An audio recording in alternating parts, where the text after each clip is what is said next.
Up to the Grand Mesa Lodge we go. This is a start and a finish. Two photographs I'm about to show you.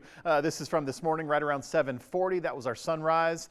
Not official time, but it was a nice start to the day. We're getting closer to the end of the work week. Now, this was taken around 4 p.m. Same location. You notice the incoming cloud coverage. That's what we, in these lower elevations, Grand Junction, Delta, Montrose, that's what we get to look forward to for the next several days. While the mountains pick up more snow, and most notably, it's going to be in the northern mountain zones, some deep snow totals expected here within the next couple of days. We have cloud coverage. We have cold temperatures. This is where we were this morning, close to 20 degrees for Grand Junction. Clear skies help knock these temperatures down a little bit, close to 15 degrees at Delta and Montrose. We had those minus readings for Gunnison and up north in Craig.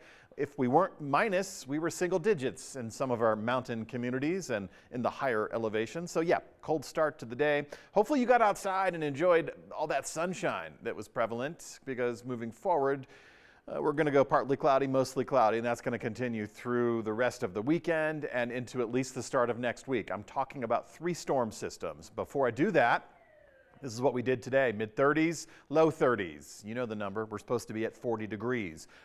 Current temperatures close to 30 degrees. That's where we are presently. A light wind, there's a wind chill. Tomorrow afternoon, with the increased cloud coverage, you're going to feel a little bit colder, and you might officially, but still, we're tracking through the mid-30s tomorrow afternoon as we wrap up the work week. We will do so on a dry note. Meanwhile, the northern mountain zones are going to pick up some of that snow.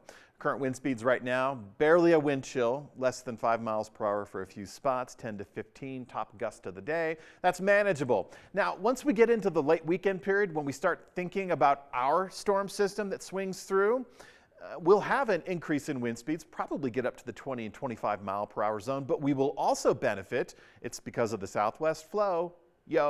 We'll also benefit from warmer temperatures. So many of us will achieve those 40-degree readings. That's a 10-degree jump from where we are presently. So radar, now, not much to it. We have to wait. In fact, we're going to wait until the weekend. Satellite imagery, though, tells a different story. We're talking about increasing the cloud coverage. So you've really, if it wasn't last night and early this morning, you've really lost the opportunity to see that comet. Now, I told you and have been telling you that comet makes its closest approach to our planet right around February 1, February 2. That puts us in the middle of next week. And as it turns out, we may end up with clear skies. So all things considered, 3 storm systems, 2 to the north, 1 for us. We could have a really decent shot at getting visual on that comet that makes its pass every 50,000 years. I don't feel like waiting. So, winter storm watch for the northern mountain zones upgraded to winter weather advisory. We're talking about eastern Garfield, eastern Rio Blanco, southern Route, and we're not talking about high elevations, but some of those areas in the flat tops, that's 10,000 feet. So there'll be some good snow, about a foot, foot and a half, but in pink. These are the winter storm warnings. This is reserved for some of those higher elevations in Routt County, Larimer County, Jackson County. If you know those spots, we're talking Buffalo, Cameron Pass, Rabbit Ears, Steamboat. Hey, look, I'm not one for road trips, but if you need to go, head up to Steamboat. It's going to be phenomenal. We're looking at some deep snow totals on the order of 2 feet by the end of Saturday night.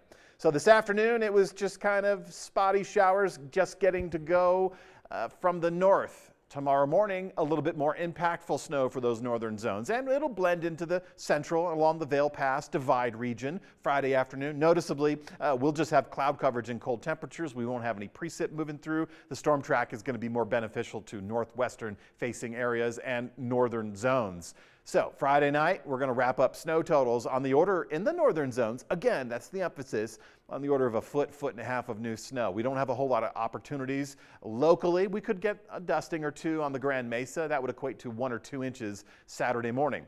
Now, those warnings and advisories expire Saturday night, just in time for the next round to kick in for the start of next week. Southwest flow on Sunday, temperature highs should be in the low 40s.